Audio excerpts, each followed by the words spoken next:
Jangan lupa subscribe, like, and share. Semoga Ustadz senantiasa diberikan Allah kesehatan. Amin. Saya dari Medan. Ada juga orang kampung saya di sini.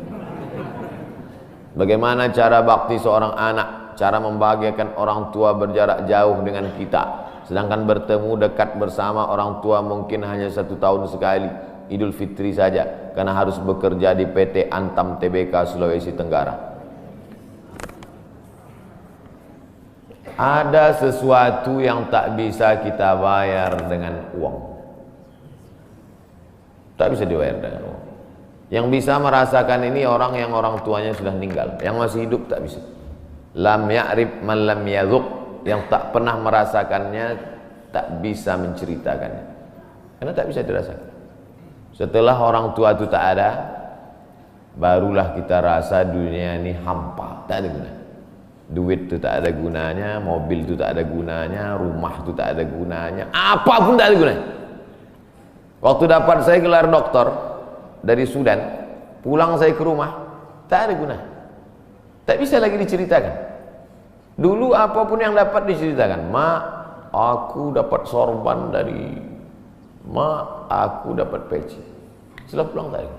Pulang dari Brunei dapat gelar visiting profesor di Universitas Islam Sultan Syarif Ali. Tak ada gunanya, hampa. Paling-paling ditulis di baleho aja, profesor, doktor. Untuk menunjukkan bahwa kita bukan ustadz kaleng-kaleng.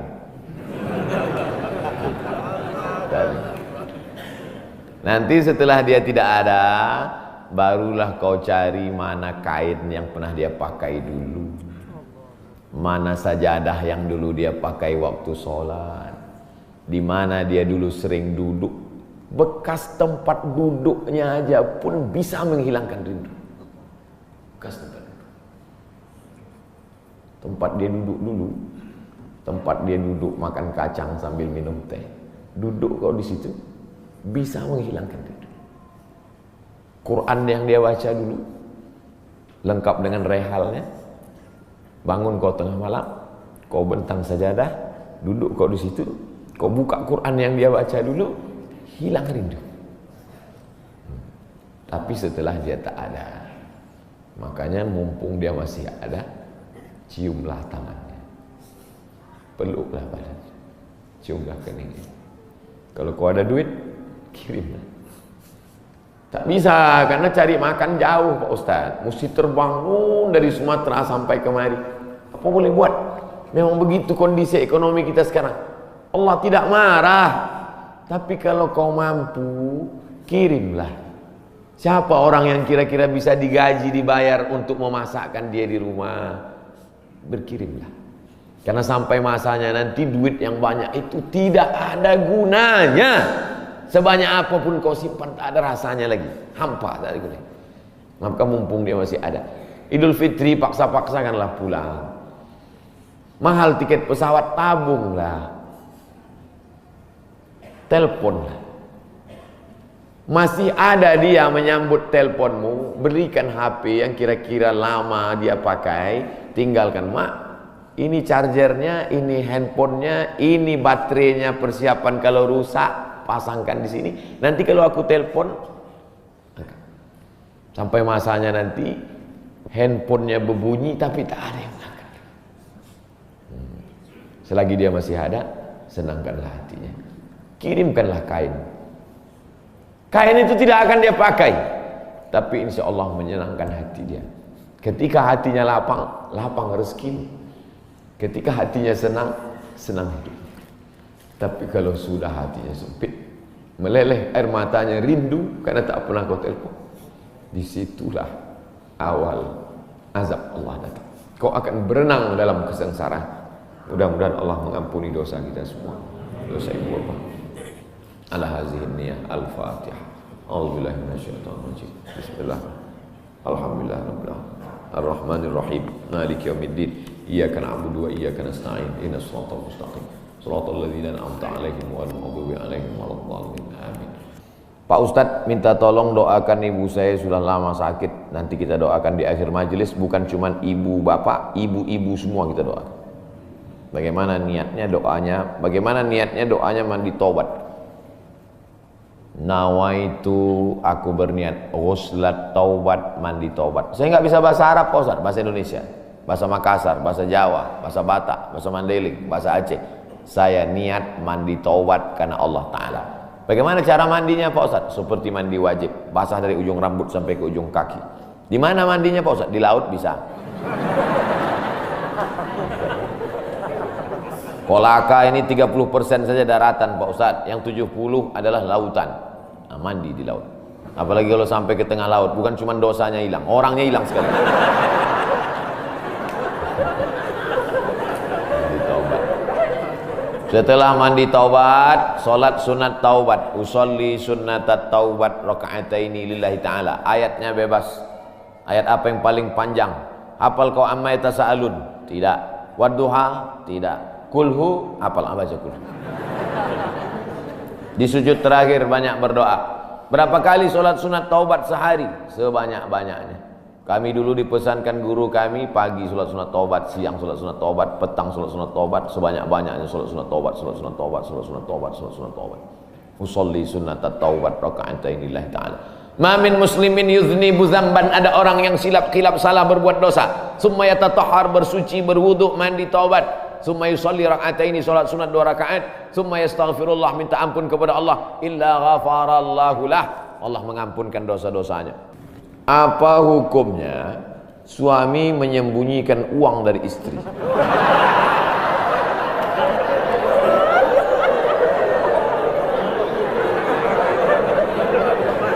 Bang, kata istrinya.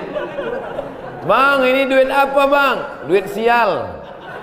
Oh, duit sial, udah kusembunyikan kau dapat juga.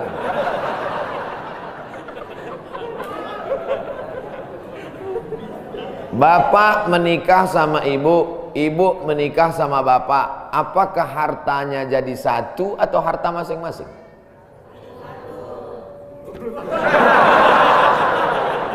Mereka mau hartanya jadi satu dan bapak ketakutan. Itu yang saya baca. Sekarang kita baca ayatnya. Walakum nisfu ma taraka azwajukum illam yakul lahunna walad. Kalau istrimu meninggal kau dapat 50% hartanya kalau tidak ada anak. Fa in kana lahunna waladun, kalau dia punya anak, falakumur rubu'u, kamu dapat 25%. Sekarang saya tanya, hartanya nyatu atau pisah?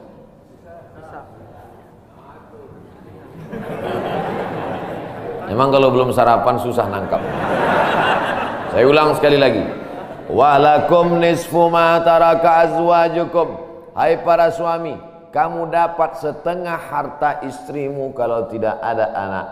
Fa in kana lahunna waladun, kalau ada anak kamu dapat 1/4. Artinya hartanya misah. Harta bapak beda, harta ibu beda.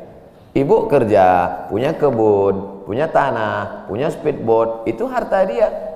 Bapak punya usaha, harta bapak. Meninggal ibu, 50% untuk bapak. Apa beda harta ibu dengan harta bapak? Di dalam harta bapak ada hak ibu, dalam harta ibu tidak ada hak bapak. Takbir. Saya ulang sekali lagi. Ibu menikah dengan bapak, bapak menikah dengan ibu, ibu bawa harta, bapak bawa harta. Bedanya apa? Dalam harta bapak ada hak ibu, dalam harta ibu tidak ada hak bapak. Kenapa dalam harta bapak ada hak ibu? Karena bapak wajib memberi nafkah. Kewajiban bapak 5. Pertama, kasih makan. Kedua, kasih pakaian.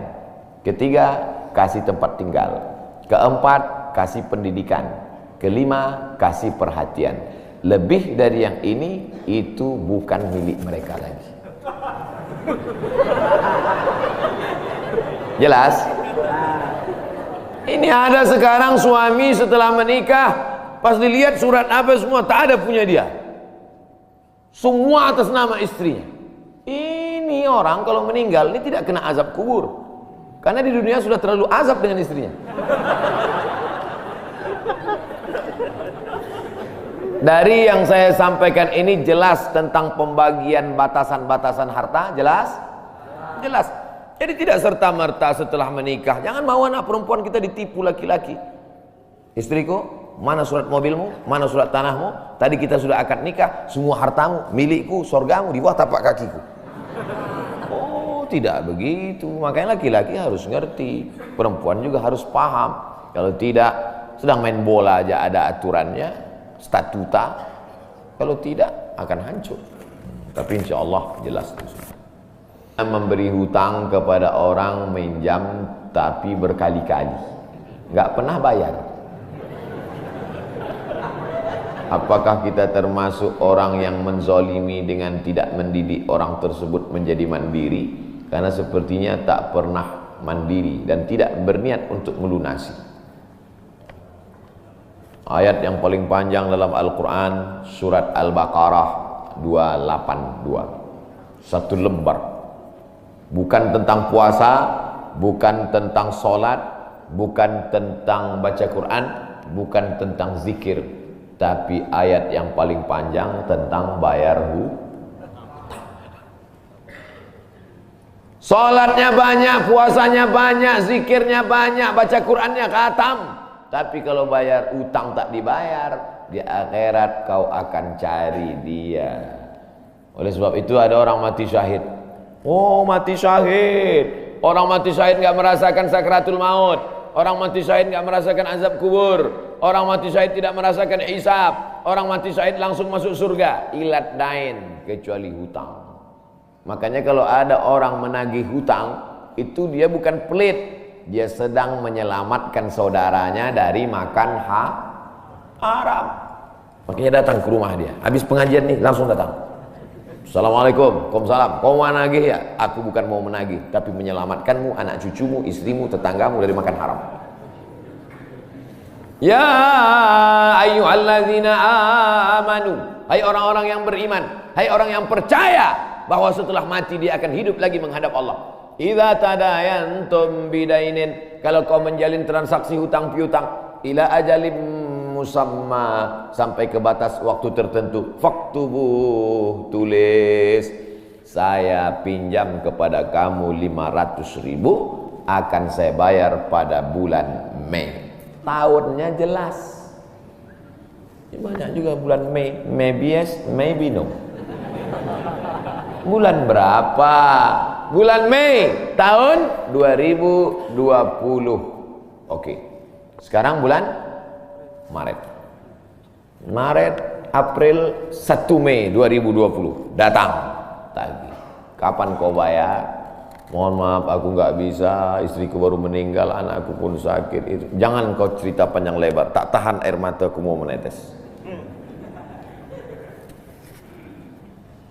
Kalau dia dalam kesulitan, fanaziratun ila maisarah, tunggu sampai dia lapang. Maisarah artinya lapang. Tunggu sampai dia lapang. Setelah dia lapang, datang lagi bulan Juni. Kapan kau bayar? Aku belum bisa. Nampaknya lebih banyak ongkos minyak aku daripada uang yang kutagih. Yang paling bagus, wa anta saddaqu khairul lakum, kau sedekahkan itu lebih baik.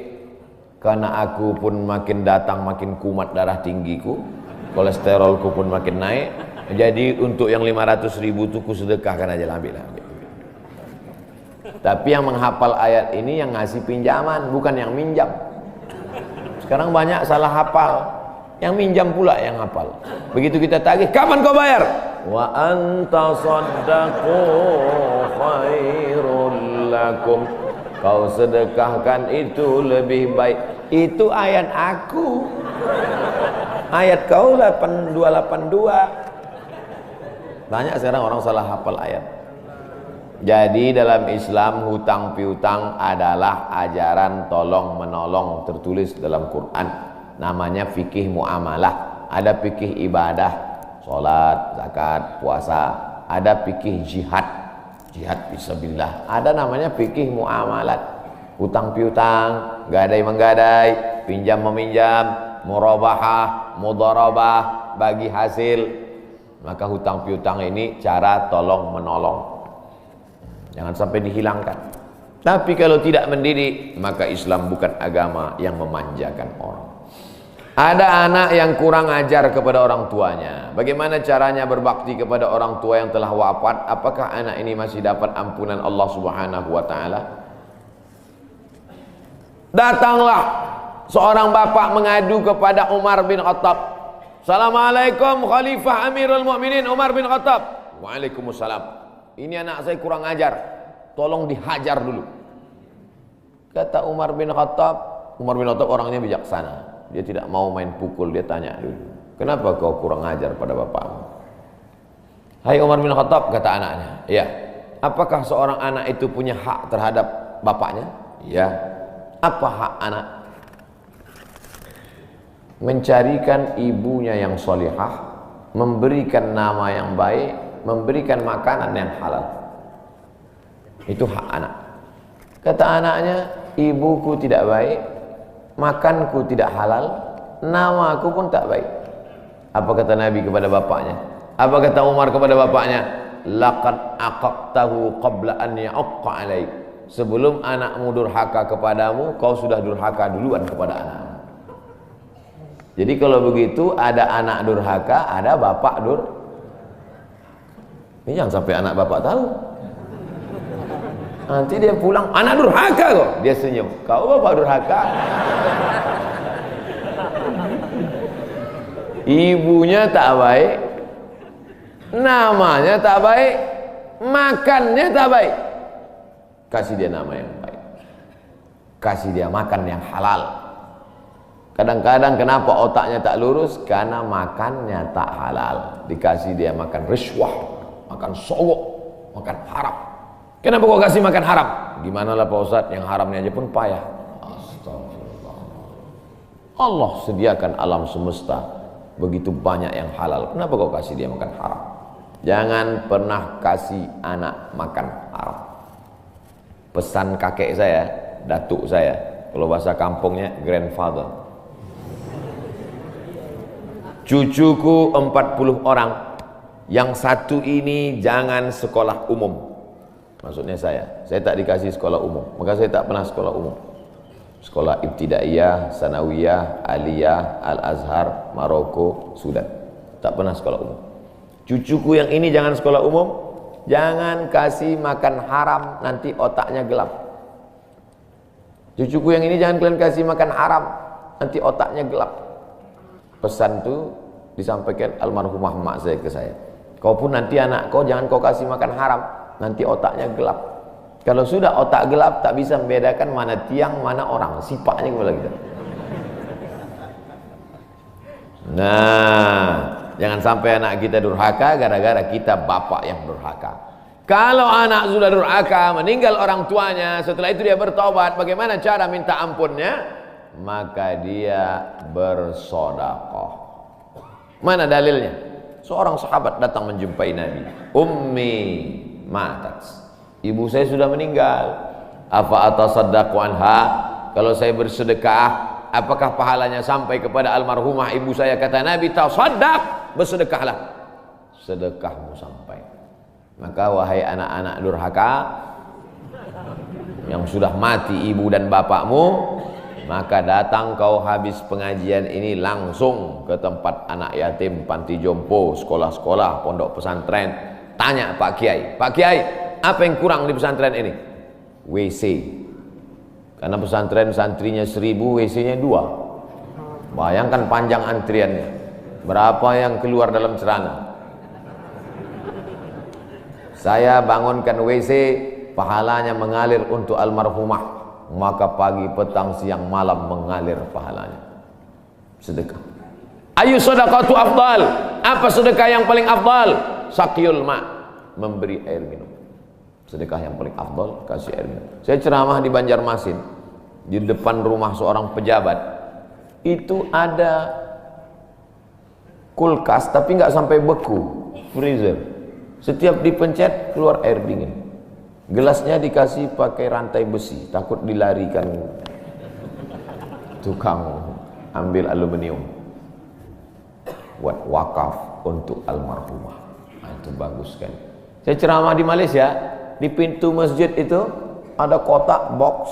Kalau kita ambil satu botol, keluar botol baru. Ambil satu botol, keluar botol baru. Wakaf untuk, itu bagus, sedekah.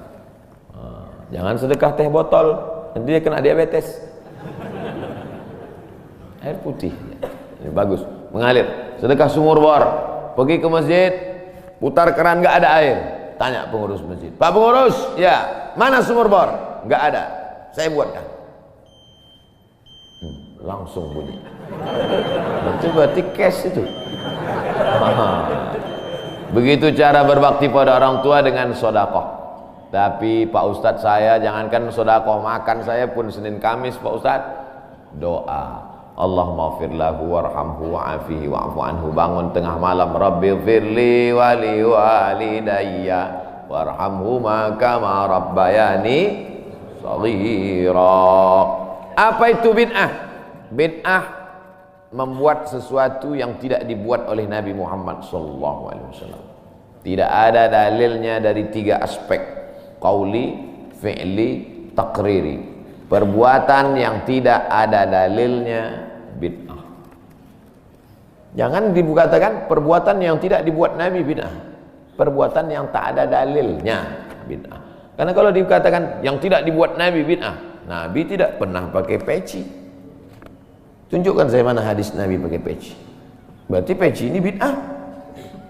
Nabi mimbarnya tangganya dari depan. Ini masjid tangganya dari belakang. Berarti mimbar ini bid'ah. Mimbar Nabi tangganya dari depan, 3 lantai, 1, 2, 3. Jadi yang dimaksud dengan bid'ah perbuatan yang tidak ada dalilnya. Misalnya jam 12 siang ada bapak-bapak di panas terik tegak menghadap matahari. Pak, bapak mau ngapain? Aku mengagungkan Allah di bulan Rajab. Bid'ah itu. Karena tidak ada dalilnya sama sekali. Tapi selama ada dalilnya, tidak boleh kita katakan orang itu melakukan perbuatan bid'ah. Malam Jumat baca Yasin. Kumpul 10 orang baca Yasin. Yasin wal Qur'anil Hakim. Innaka laminal mursalin. Bid'ah. Loh. Coba lihat dalilnya. Yang dibacanya itu Quran apa Quran? Quran. Baca Quran apa pahala? Yasin itu Quran atau enggak Quran? Quran. Man qara'a Yasin fi lailatin, siapa yang baca Yasin suatu malam, asbaha maghfuran lah. Subuhnya sudah diampuni dosanya. Mestinya baca Quran itu semua, tapi karena dia enggak sanggup semua, dia pilih hati Quran. Hati Quran itu Yasin. Sentuhlah dia tepat di hatinya, dia akan jadi milikmu untuk selamanya. Makanya orang sebelum ngapal Quran semua, yang dihafal hatinya dulu. Itu sebelum ngapal Quran, yang dihafal hatinya dulu. Apa hati Quran? Ya, Yasin. Tapi jangan hatinya aja seumur hidup, yang lain juga. Nah, jadi jangan salahkan orang baca Yasin. Baca Yasin bid'ah. Loh, Yasin kan Quran. Baca Yasin malam Jumat nggak masalah. Seumur hidup baca Yasin masalah. Karena banyak surat yang lain. Baca juga Al-Fatihah, Al-Baqarah, Al-Nisa, Al-Imran, Al-Nisa, Al-Maidah, Al-An'am. Nah, jadi mudah. Perbuatan tidak ada dalilnya bid'ah. Selama ada dalilnya tidak bid'ah. Ustadz, kiat-kiat apa yang kami lakukan sebagai guru kepada anak didik kami sebelum dan sesudah mengajar agar ilmu mudah dimengerti? SDIT Al-Farabi.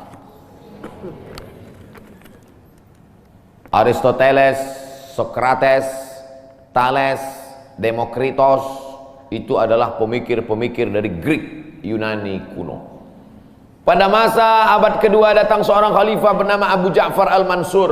Semua buku-buku dari Yunani diterjemahkan.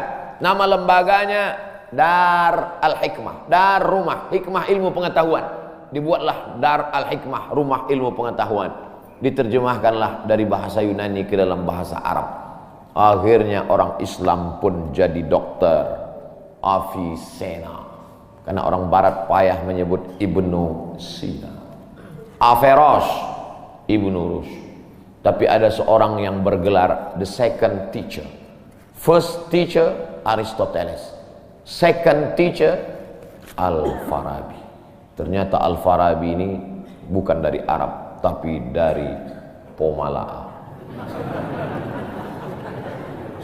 SDIT Al-Farabi. Ini supaya wali murid tahu, anak ibu di mana? SDIT Al-Farabi. Al-Farabi itu artinya apa? Ya SDIT. Al-Farabi itu di barat dia diberi gelar the second teacher. Guru pertama Aristoteles, guru kedua adalah Al-Farabi, saking cerdasnya. Artinya apa?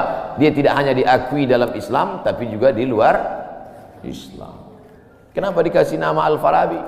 Karena ingin anak-anak kita dalam kepalanya tidak hanya fisika, biologi, kimia, matematika, bahasa Inggris, tapi juga dalam kepalanya ada Quran, hadis, fikih, akidah akhlak, dan bahasa Arab.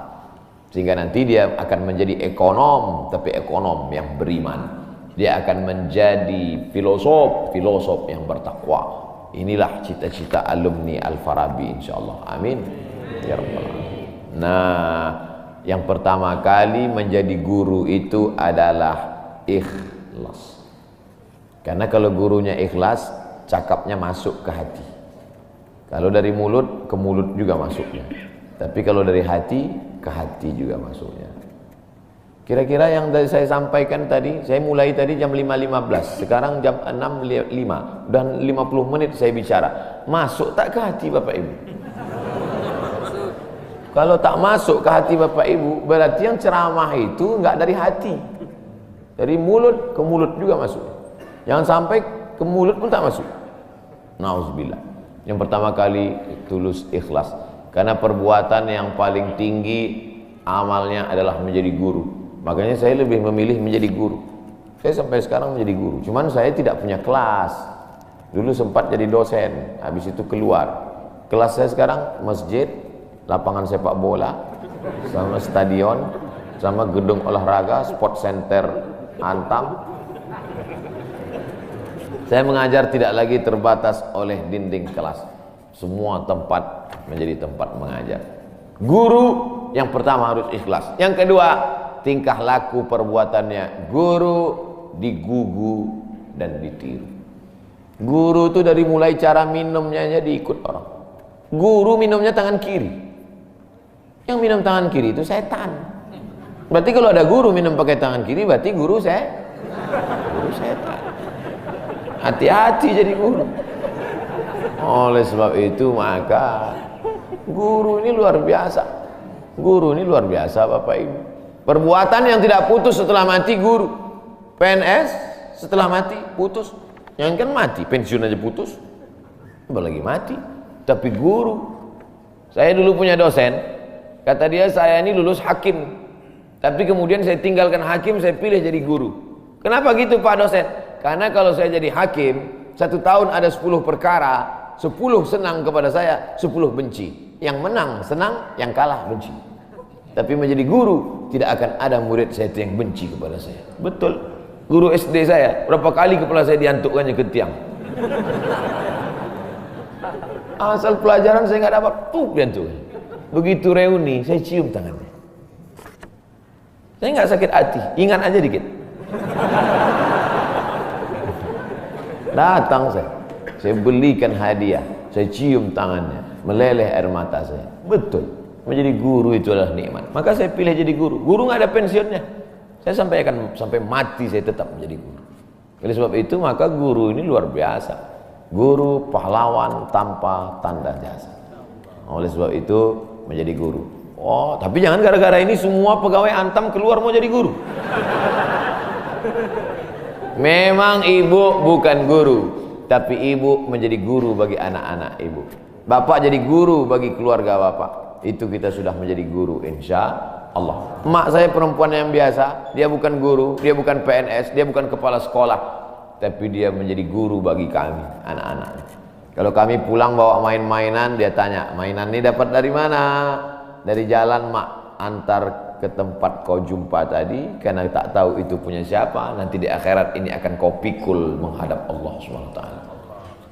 Sampai hari ini kalau ketemu barang-barang di jalan tidak berani bawa pulang. Ingat pesan almarhumah emak itu. Mungkin cakap ustaz tidak masuk ke telinganya, tapi kata-kata ibu luar biasa. Saya tidak pernah bercita-cita menjadi apapun. Cita-cita saya dulu cuma satu, bagaimana membahagiakan orang tua. Itu saja. Ya Allah, aku sekolah, tak tahu dulu pulang mau jadi apa. Yang penting bisa membahagiakan orang tua. Itu saja. Jadi setelah itu sampai, ya sudah. Bisa menyenangkan hati orang tua, bisa, itu saja. Maka selalu saya sampaikan di kampus-kampus kepada mahasiswa, kalian kalau belum bisa membahagiakan orang tua, jangan menyusahkan orang tua. Ini kadang baru ngelihat namanya aja di HP dah kumat darah tinggi emaknya. Kalau belum bisa membahagiakan dia, jangan menyusahkan dia. Maka saya di Mesir 4 tahun tak pernah saya minta duit. Tiba-tiba udah sampai ke Mekah. Mak, aku udah di Mekah. Dari mana kau dapat ongkos? Ada tabunganku sikit-sikit. Pergi ke Mekah, kerja, pulang, bayar hutang. Jangan pernah menyusahkan orang tua. Oleh sebab itu cita-citanya yang pertama mencari ridha Allah. Ridha Allah fi ridhal walidain wa sukhutullah fi sukhutil walidain. Pulang saya ke kampung, saya mau beli tanah berapa meter, ternak lele, tanam cabai, daun ubi, malam mengajar ngaji. Cita-cita saya kecil aja. Tak ada cita-cita mau jadi ustadz viral disambut di airport, tak ada. Terus kata mak saya, masa kau S2 tinggal di kampung, pergilah ke kota.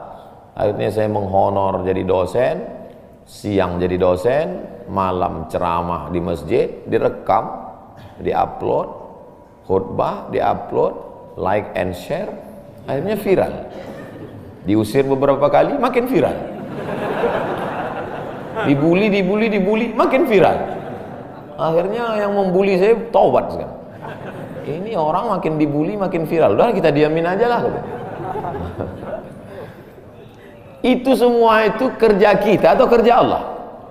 Kerja Allah. Kerjakan kerja kita, urusan Allah, biar Allah yang ngurus.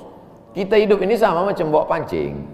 Kita tugas kita ambil bambu, pasang kail, cari cacing, letakkan. Masalah ikannya datang tak datang itu urusan Allah. Ini kadang banyak orang ngurus urusan Allah yang dia urus. Urusan Allah yang kau urus. Kata Allah, yang mendatangkan ikan ini urusan aku. 10 pancing pasang, itu urusan kita. Tarik pancing 1, cacingnya hilang. Cari pancing 1, kailnya hilang. Cari pancing 1, talinya hilang. Yang ke-10, bambunya hilang. Marahkah kita? Tidak. Karena urusan kita sudah selesai.